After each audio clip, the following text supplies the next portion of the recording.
Al Derecho y al Revés, un programa de radio que aborda diferentes temas con una perspectiva amplia y siempre fomentando el debate respetuoso de posturas diversas.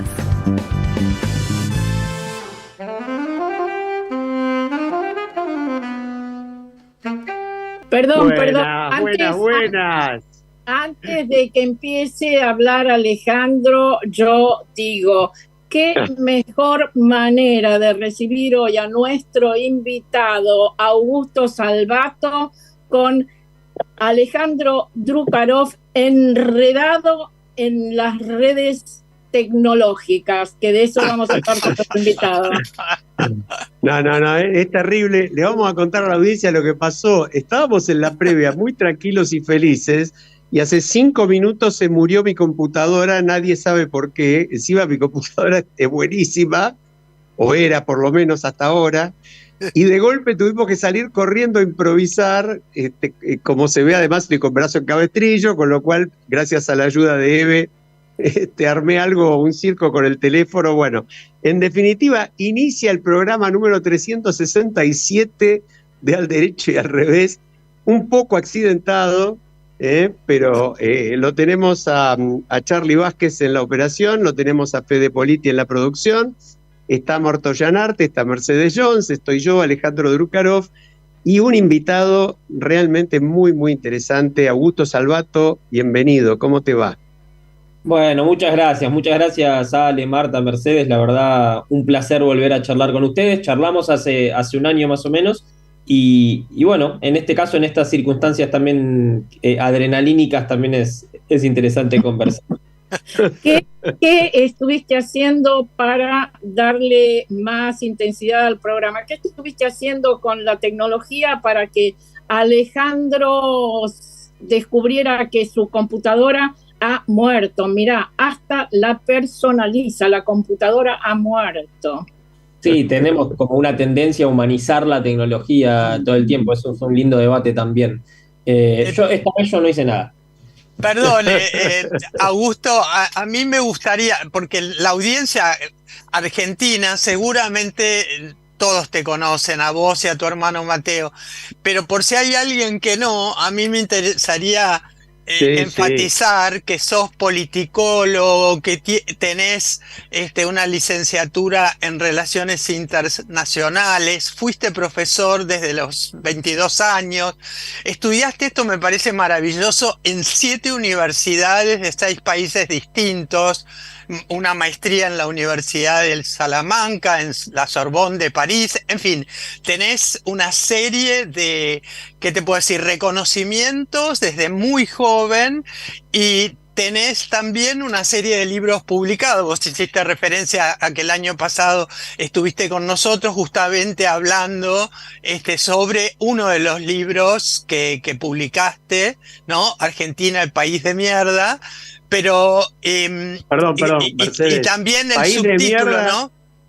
País de mierda con subtítulo. Ideas y reflexiones sobre el mejor país del mundo. Ahí está, ahí está. Por eso, siempre hay que aclararlo, ¿no? Hay que aclararlo. Una maravilla de libro que, como decíamos en la previa, siempre hacen pensar y son como buenas propuestas inspiradoras para reflexionar en esto que nuestro programa se caracteriza, ¿no? Que es el derecho y el revés, ¿no? De las tramas políticas y sociales yo quiero decir que entré a una librería el año pasado, recién salido este libro que mencionaste, y en realidad me atrapó el título, País de Mierda.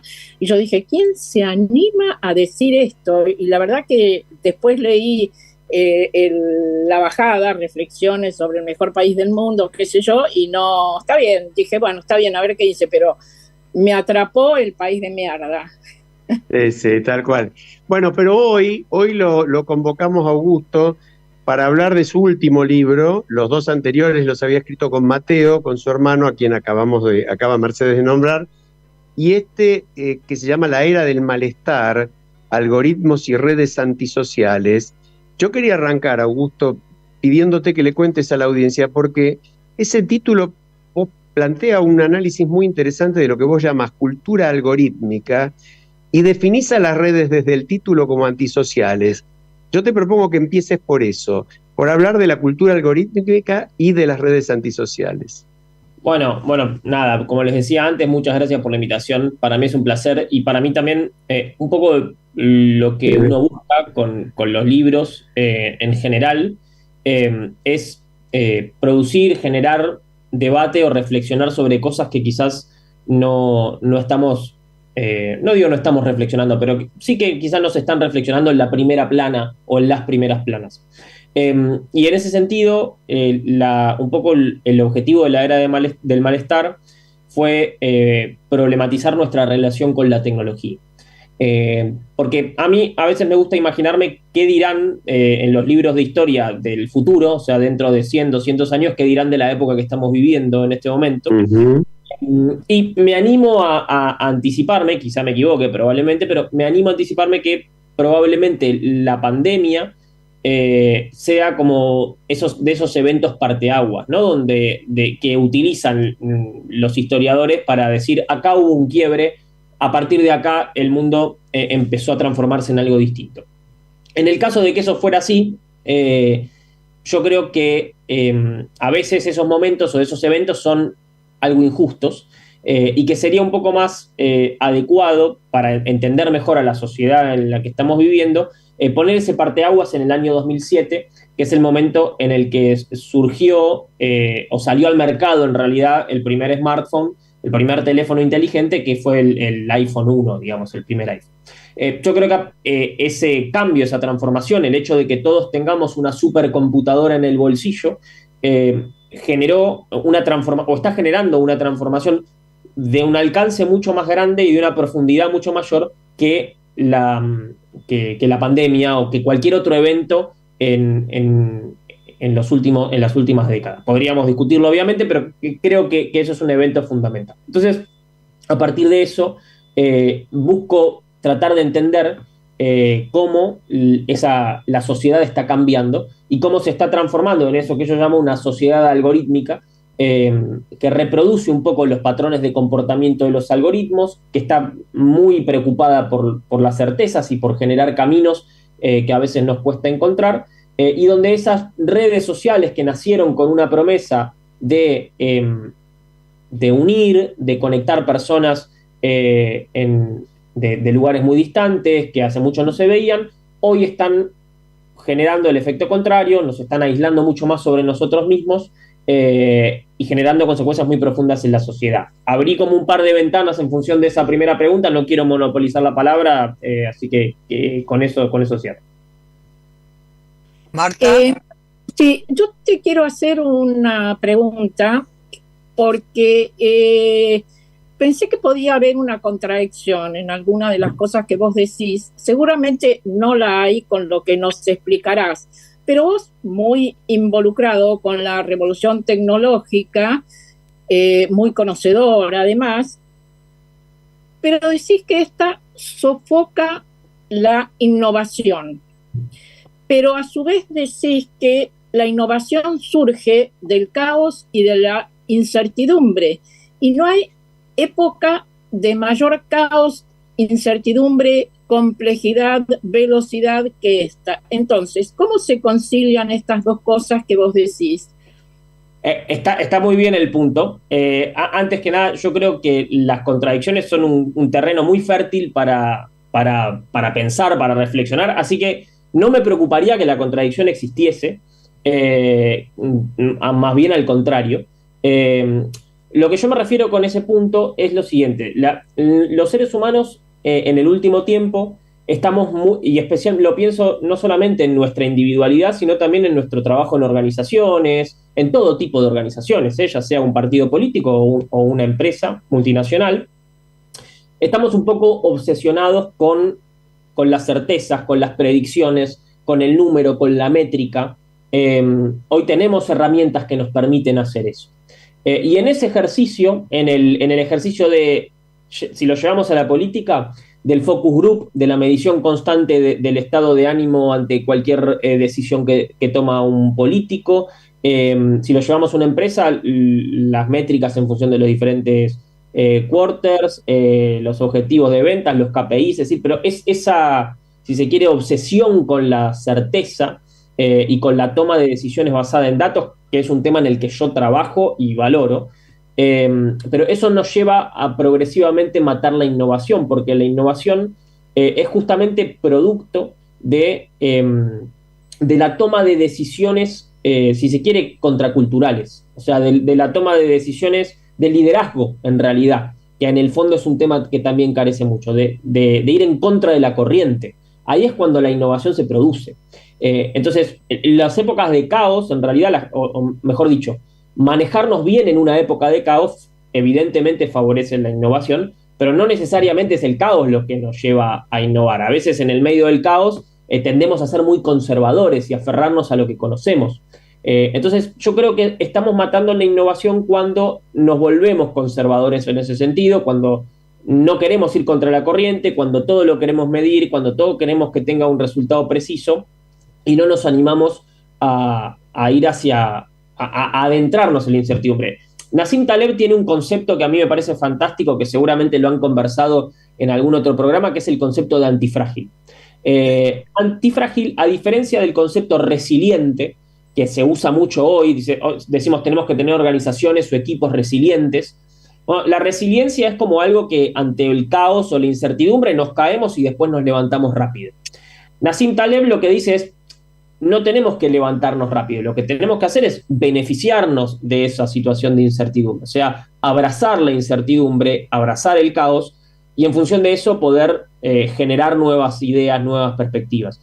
Quizá dicho de esa manera puede sonar muy abstracto, pero si lo vemos en el día a día de una organización, en las grandes organizaciones que toman decisiones que son las que generan grandes resultados e innovan, generalmente están tomando decisiones a contracorriente. Y a eso lo vemos todo el tiempo. Augusto, sí. Cuando Alejandro planteó el nombre de tu libro, ¿no? La era del malestar, no pude menos que pensar en el libro de Freud, El malestar de la cultura, que cumplió ya 90 años y tiene plena vigencia. Tu libro así lo demuestra. Para lo no entendido, Freud habla de las causas del malestar y él dice que la primera causa del malestar son los otros. Luego la naturaleza, que con sus volcanes y huracanes nos muestra la autonomía que tiene respecto de nosotros, que en teoría somos los amos.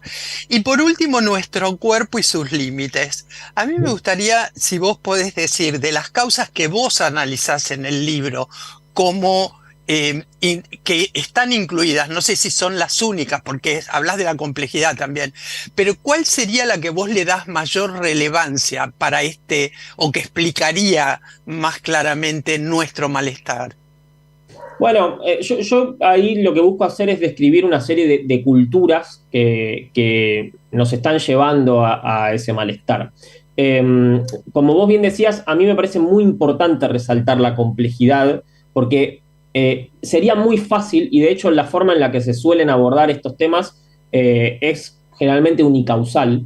Entonces sería muy fácil decir, bueno, la causa de nuestro malestar está en el uso irresponsable de las redes sociales. Yo creo que sería demasiado sencillo ir hacia ese lado. Y hay toda una serie de literatura que está surgiendo en los últimos años, especialmente en Estados Unidos y Europa, que tiene esta postura. Y entonces, por ejemplo, de los más famosos es Jonathan Haidt, que es un psicólogo norteamericano que tiene un libro que se llama La generación ansiosa, y él va derecho a este concepto, ¿no? O sea, el malestar tiene un origen, o en realidad la ansiedad, el estrés, el malestar, tiene un origen en el uso irresponsable de redes sociales. Yo creo que es un poco más profundo y un poco más complejo que eso. Y si tuviera que poner, si se quiere, como una causa que creo que habría que mirar con mayor interés y mayor profundidad, tiene que ver en el hiperindividualismo. Un hiperindividualismo que nos quita las anclas que tenemos a la hora de generar nuestras identidades y de organizar nuestras sociedades. A lo largo de casi toda la historia, los seres humanos fuimos teniendo anclas que nos permitieron generar un orden en la sociedad. Hoy vivimos en una sociedad totalmente desordenada, donde parecería que podemos hacer cualquier cosa que se nos proponga, donde parecería que no hay una medida que indique lo que está bien y lo que está mal, y donde parecería que el ser humano es totalmente libre en su individualidad. Y yo creo que ese exceso o esa supuesta libertad es más bien una cárcel que nos termina despojando de la comunidad y de la comunidad, que es lo que al ser humano muchas veces le da sentido. Entonces, en el fondo, y para cerrar con esto, pero en el fondo creo que hay una profunda crisis de sentido, no es algo para nada nuevo, pero esa crisis de sentido se ve empujada y profundizada con toda una serie de culturas que nos llevan al extremo en ese sentido, y que están muy dinamizadas por las redes sociales. Sí.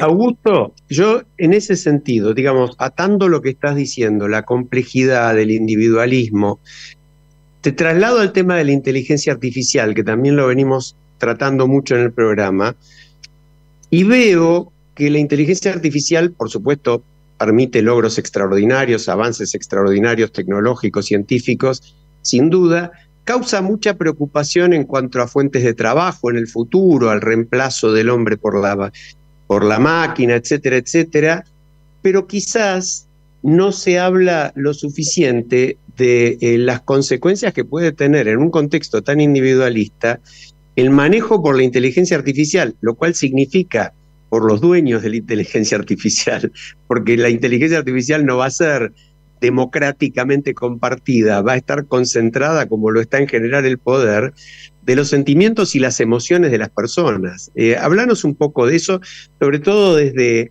la mirada tuya de cultura algorítmica, ¿no? Sí, tal cual. Bueno, a mí, por ejemplo, toda esa literatura que abarca los peligros de la automatización, yo no comparto esa preocupación. Yo creo más bien lo contrario. Creo que esta revolución tecnológica está generando mucho más trabajos de los que está destruyendo. Podríamos hablar muchísimo sobre el tema. Pero yo creo, como vos recién decías, que el principal problema o el principal riesgo de esta tecnología radica justamente en su combinación con las ciencias del comportamiento, que es un fenómeno que también pasó muy desapercibido y muy por debajo, pero las ciencias del comportamiento son unas ciencias relativamente novedosas, que combinadas con algoritmos de inteligencia artificial, lo que buscan es generar, valga la redundancia, comportamientos y actitudes y ciertas tendencias de comportamiento en los seres humanos. Ahí lo que se produce es una guerra y una economía de la atención muy importante, donde nuestra atención es, si se quiere, un bien preciado, un commodity, una moneda de cambio importantísima, y donde la tecnología o las redes sociales lo que están haciendo es tratando de captar nuestra atención todo el tiempo. Y para eso tienen algunas formas y algunas, si se quiere, tendencias, como por ejemplo a priorizar permanentemente la imagen, a priorizar permanentemente lo polémico, a priorizar lo ruidoso, lo superficial, por sobre todo lo demás. Y yo creo que eso tiene unas consecuencias muy profundas en la cultura algorítmica y en nuestra sociedad. Augusto, las vemos todo el tiempo, sí, perdón. Sí. ¿Cómo afecta esto, si es que lo afecta, al arte, a la literatura, a la filosofía? Uh-huh. Bueno, ¿vos haces alguna mención de eso en tu escrito? Bueno, yo creo que en definitiva el arte, la literatura, la filosofía son, si se quiere, las formas o las vías no llamaría de escape, pero sí de hoy para generar debate, para generar reflexión. Y creo que en este contexto, digo, la filosofía, la literatura, son cada vez más plausibles de ser hoy reemplazadas por la cultura del algoritmo, por la cultura de la imagen, por la cultura del reel, de lo simple. Entonces, yo creo que son ámbitos no solamente a defender, sino a fomentar, pero no solamente por el arte en sí mismo, sino por las consecuencias positivas que eso tiene para la sociedad. Yo creo que nosotros también nos debemos un debate contra el extremo racionalismo que inundó, digamos, la filosofía y la epistemología en los últimos siglos. Y nosotros tenemos como una cultura muy basada en la idea de que la filosofía o el motor de la filosofía es la duda. Yo creo, por el contrario, y que esto nos va a venir muy bien para la sociedad en que estamos viviendo, el motor de la filosofía es el asombro. La duda es algo puramente racional, Tal cual. muy descartiano, pero lo que mueve a pensar y justamente hacernos preguntas es el asombro. Nuestra sociedad está perdiendo la capacidad de asombrarse por las cosas. Y a mí eso me preocupa. Acá podemos decir algo con Alejandro que escribimos hace muy poco, un artículo cuyo título es "La realidad no sale de su asombro", que no es nuestro, sino que es de una viñeta de Tute. Yo quería, porque vos en el texto lo nombrás a Byung-Chul Han y decís que él nos recuerda que la narrativa, siguiendo la línea de pensamiento de Marta recién, vos decís, es esencial para la constitución de la identidad y de la cohesión social, las dos cosas, ¿no? Entonces, ¿cuáles son para vos los relatos que habría que poner en valor? ¿Algo histórico, los relatos del futuro que valdría la pena instalar en nuestras conversaciones? ¿Cómo es este análisis que te pidió Marta que hicieras con la cultura en lo que es las narrativas, ¿no? Las conversaciones.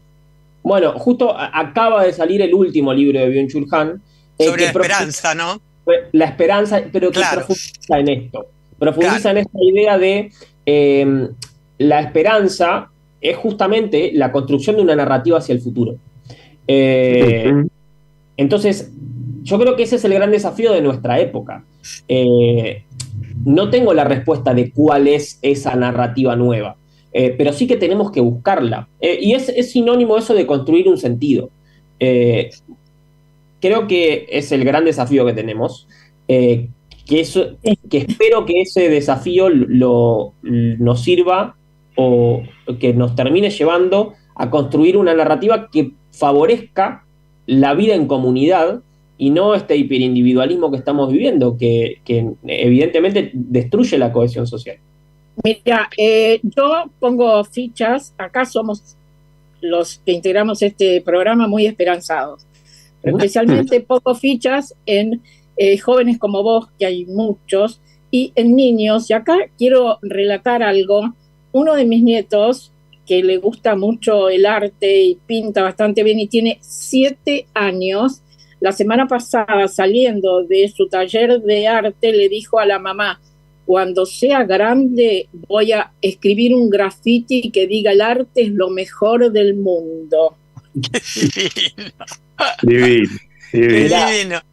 Yo estoy totalmente de acuerdo con lo que decís, y además creo que en este contexto las nuevas generaciones creo que nos van a enseñar mucho sobre cómo lidiar con la tecnología, sobre cómo lidiar con los cambios que estamos viviendo, así como, y les sobrarán ejemplos, de chicos que le han enseñado a sus padres a reciclar, por ejemplo, ¿no? O que han retado a sus padres por no separar los residuos. Bueno, yo creo que vamos a ir un poco hacia ese lado. Son nuestra conciencia ecológica. Yo siempre digo, los niños son nuestra conciencia ecológica.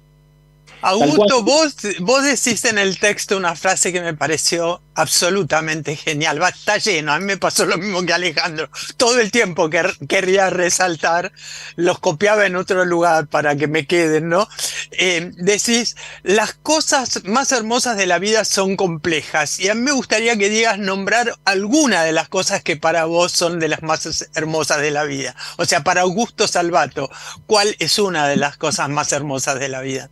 Bueno, yo creo que las relaciones de pareja, por ejemplo, o sea, convivir con otra persona es de las cosas más hermosas de la vida y es de las cosas más complejas. Y yo te lo puedo decir, quizá con pocos años de experiencia de convivencia, algunos años ya, pero pocos. Y creo que valorar esa complejidad más que rechazarlo. Bueno, un poco lo debato en el libro, ¿no? Pero nuestra sociedad rechaza la complejidad. Claro. Y yo creo que eso es un tremendo error, porque hay contextos en los que lo simple está bueno, pero rechazar de cuajo la complejidad es un gran problema para la construcción de la humanidad. Hay una imagen que es muy conocida, ¿no? Que dice que en el hecho del ritual de una persona haciendo el té, o de un humano de un hombre cortando una flor para regalársela a alguien, que son dos cosas completamente inútiles, o sea, que no sirven para nada, ahí es donde radica la humanidad. Entonces, yo creo que priorizar lo simple, no valorar lo complejo, es justamente perder la humanidad.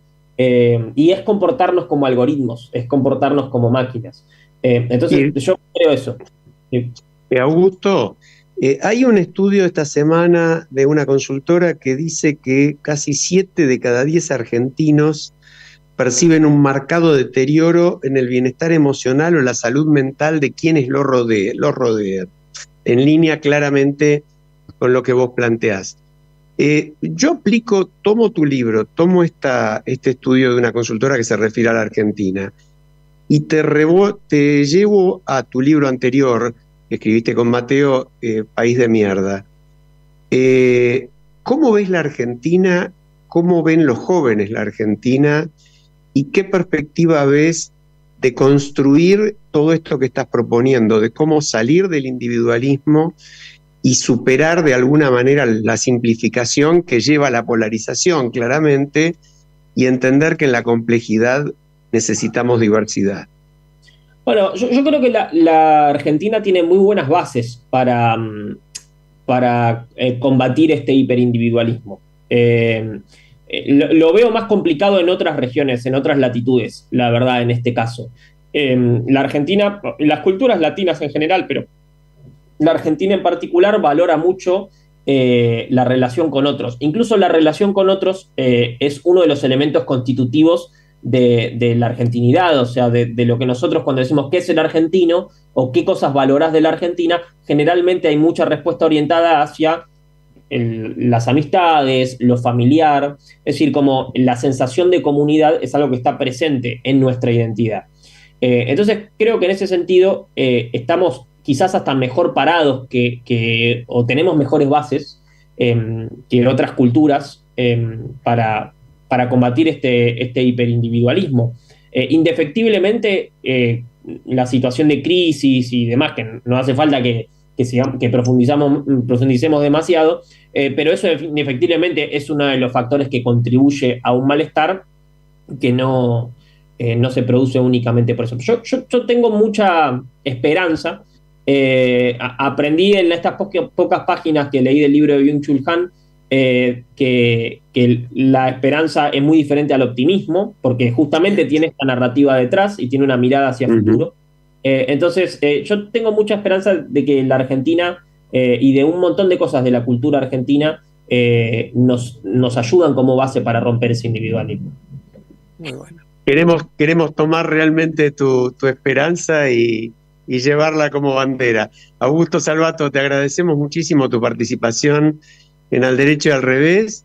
Nos vamos a ir a una breve pausa musical, que supongo que vos vas a compartir la elección.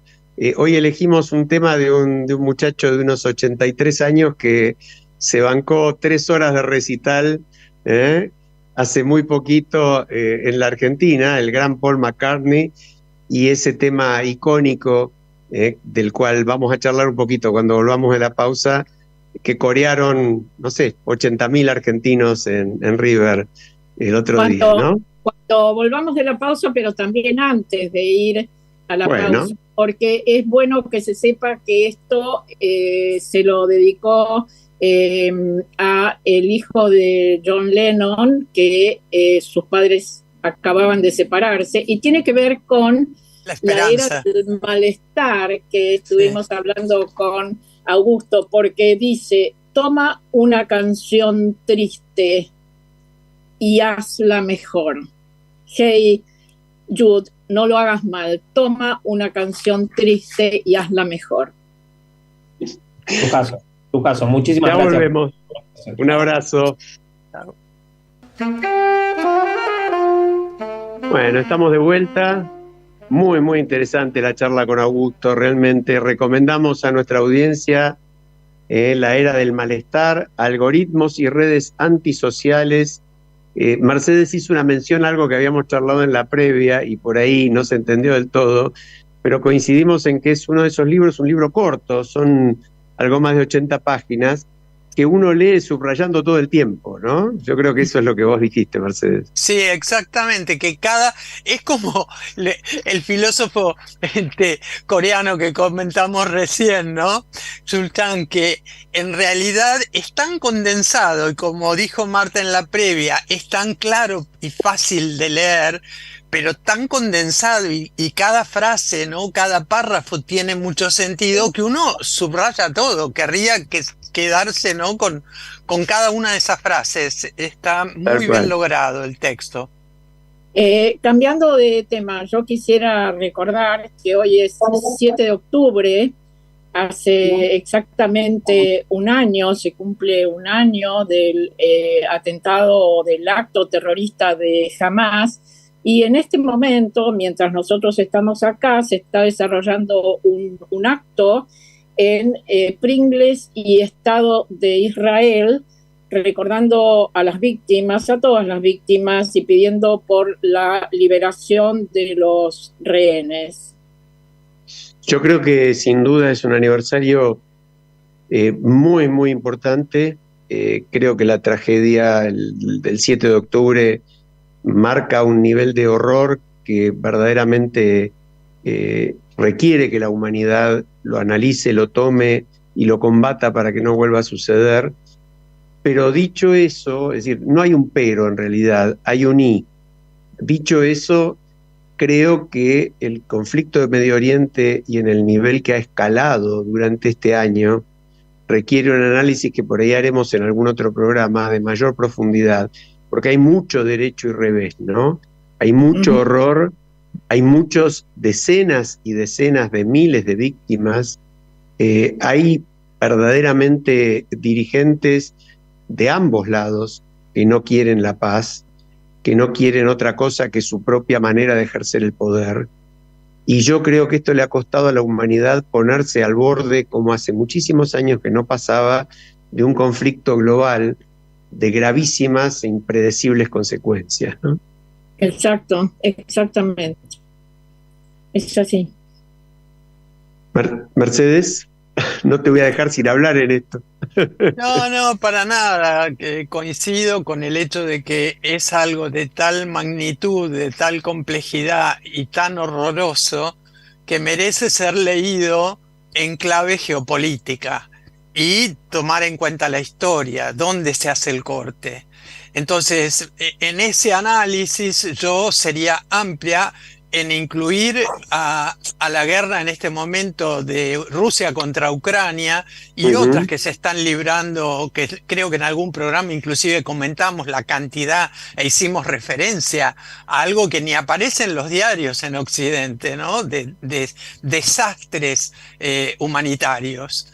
Así que sí, me parece que valdría la pena analizarlo dentro de esto que planteaba Augusto Salvato, ¿no? De por qué estamos transitando vidas de malestar y de horror también.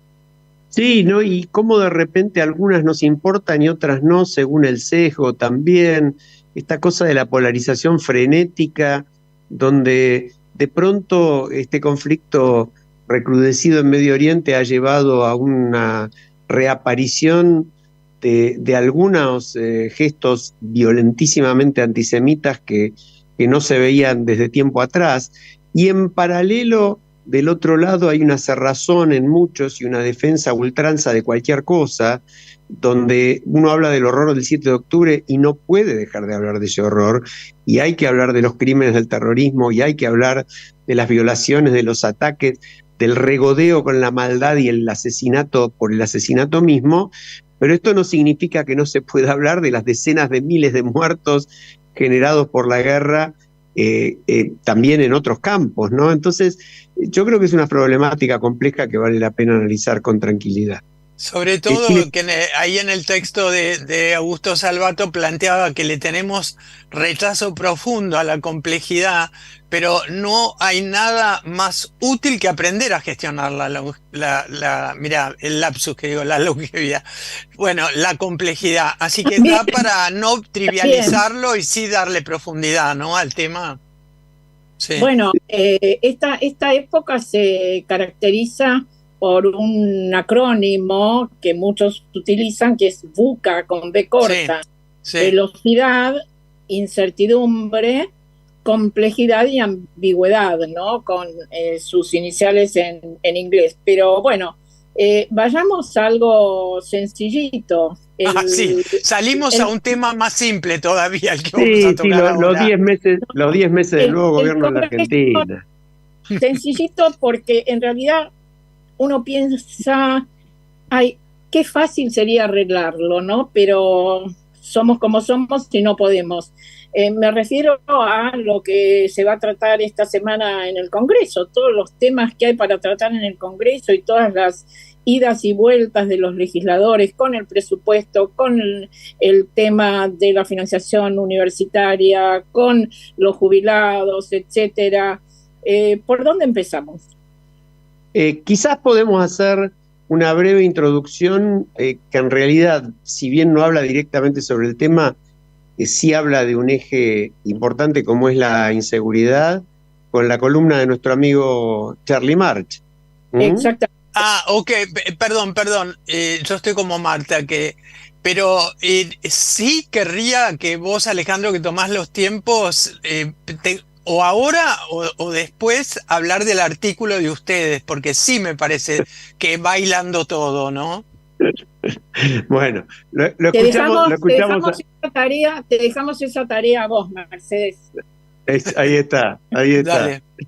Ahí está. Lo escuchamos a nuestro amigo Charlie March. Hola, buenas tardes. ¿Cómo andan? Un placer volver a tomar contacto. Bueno, a 10 meses de la asunción del nuevo gobierno, un gobierno que se jactó durante la campaña electoral respecto de llevar seguridad para todas y todos, me gustaría comentar un hecho ocurrido el 24 de septiembre pasado, a las 5 de la tarde, a plena luz del día, en la localidad de Paso del Rey, en Moreno. Un grupo de delincuentes, un grupo organizado de delincuentes vinculados al narcotráfico, ingresaron al predio de Defensores del Chaco, que es una fundación que tiene predios en esa localidad en donde se practican deportes. Es una organización que se dedica a la inclusión social a través del deporte y la cultura. En ese predio se realizan actividades deportivas con chicos y adolescentes. Este grupo de delincuentes invadió ese predio, derribó los postes y alambrados. Son los postes y alambrados perimetrales que justamente permiten tener la seguridad que demandan las actividades diarias, y además también tienen la finalidad de, obviamente, evitar usurpaciones. Estos delincuentes actuaron a plena luz del día, están filmados por las cámaras de seguridad del lugar. Defensores del Chaco hizo la denuncia penal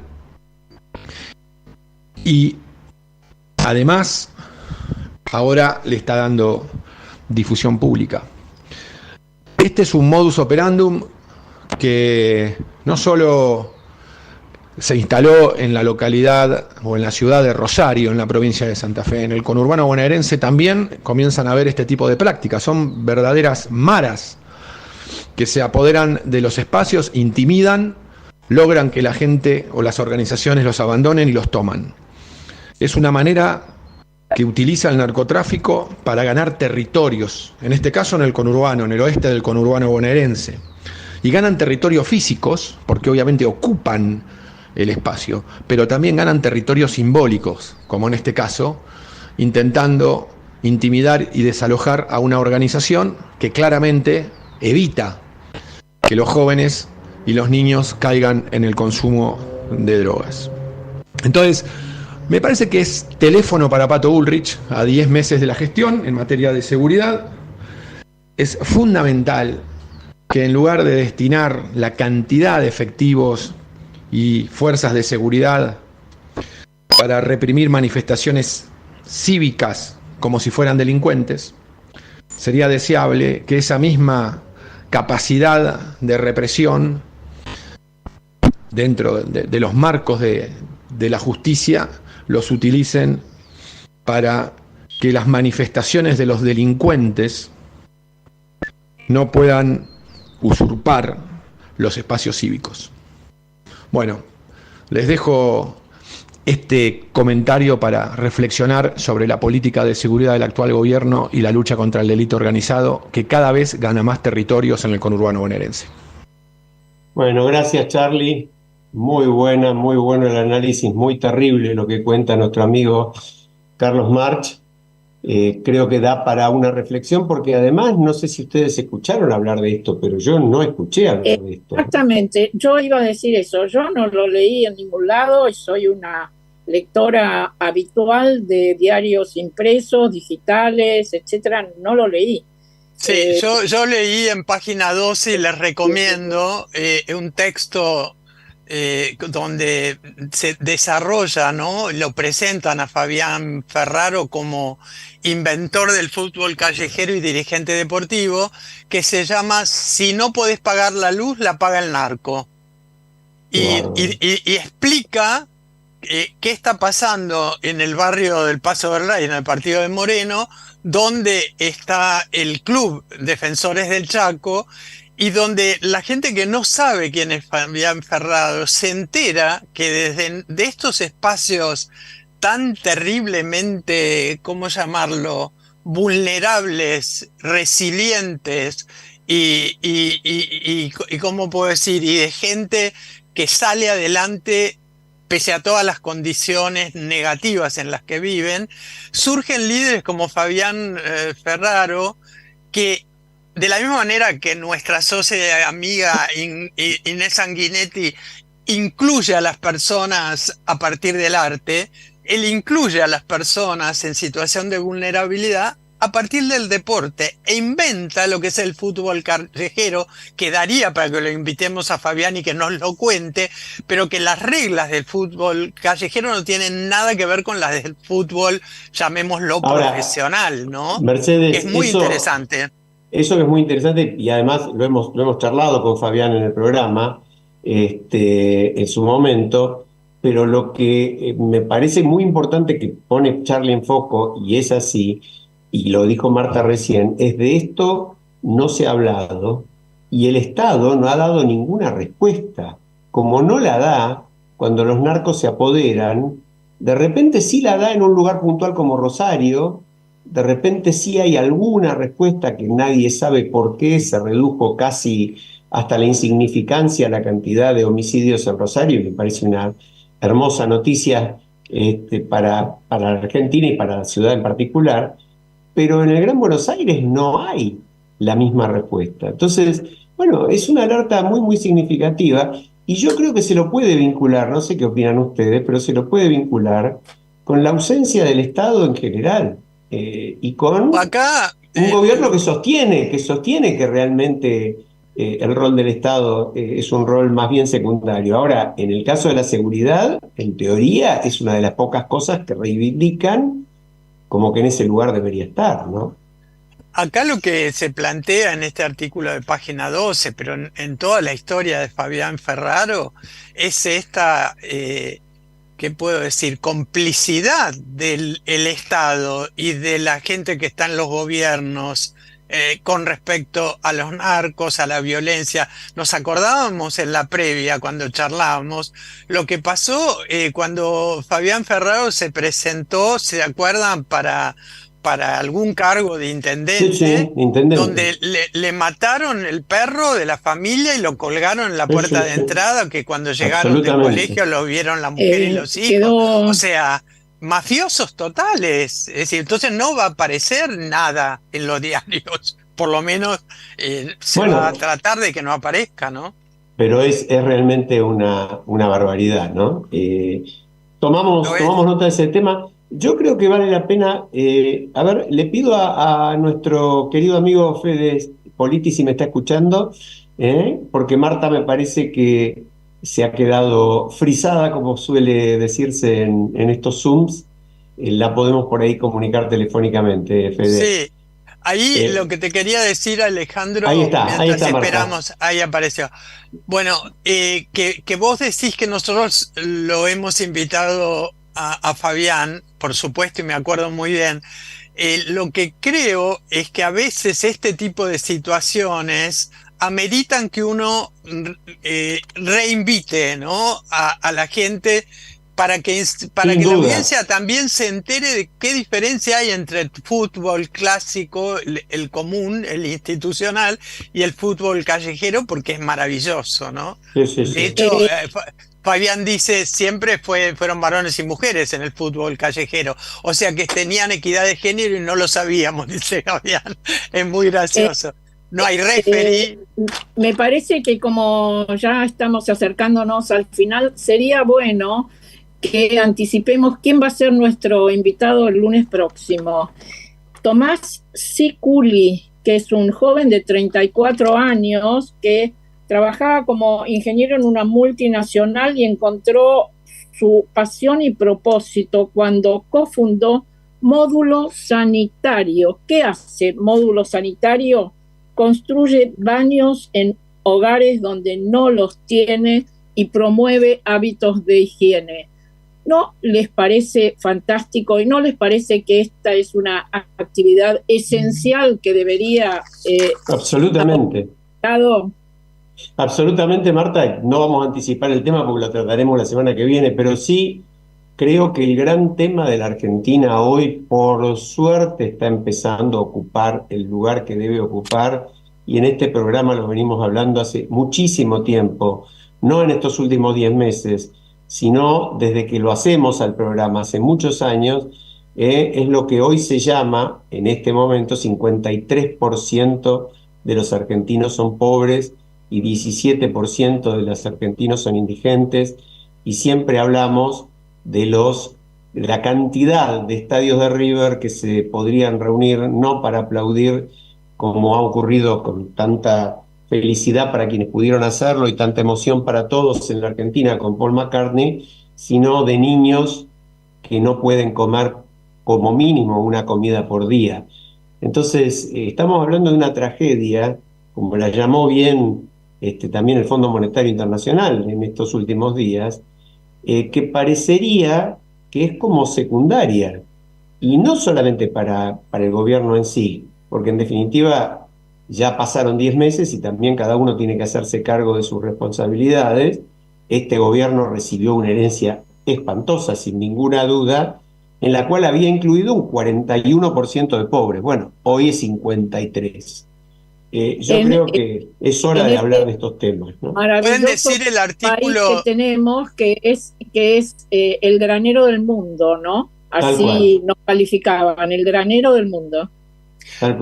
Me gustaría que comentaran el artículo que tiene este título que vos comentaste, Marta, que lo tomaron de tute, ¿no? Pero la realidad no sale de su asombro.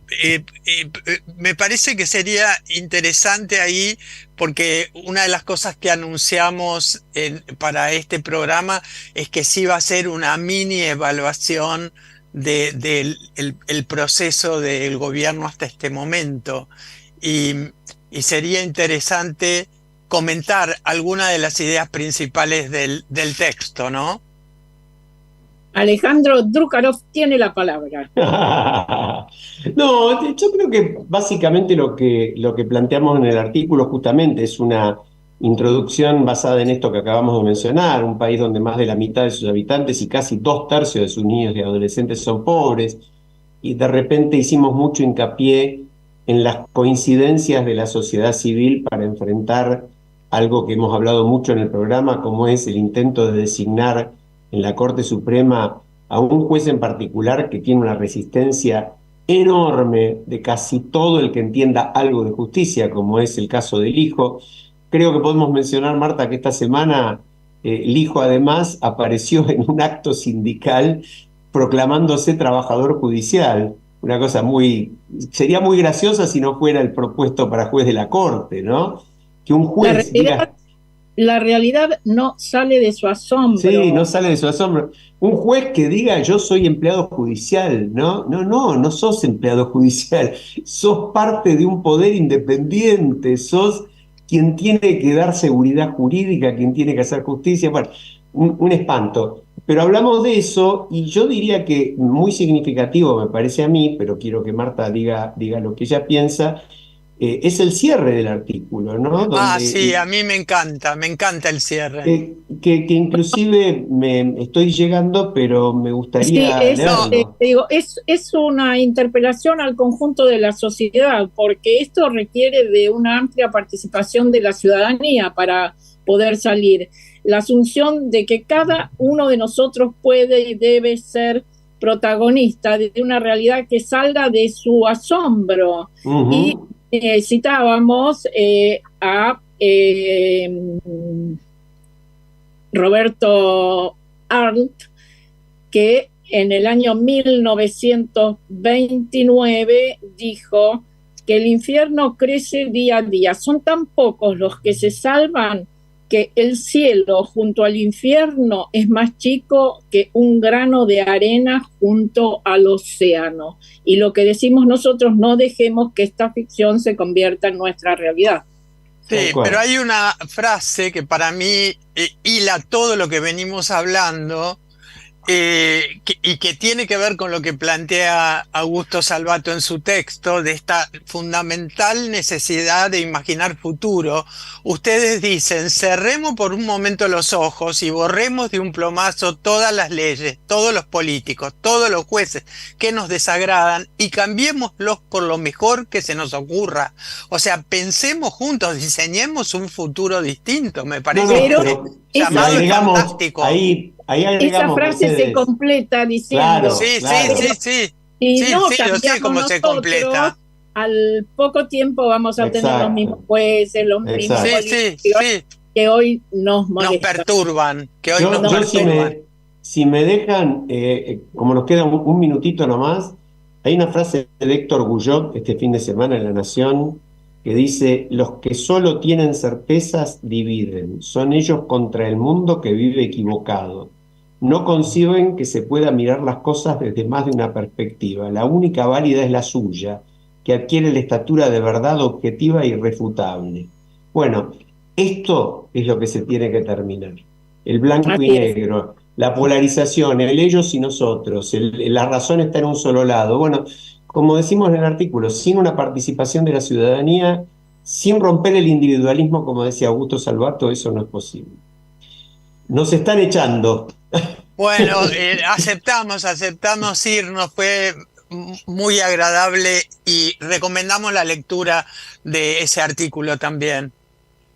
Bueno, les mandamos un abrazo accidentado, pero lindo programa, ¿eh? Hasta la semana que viene.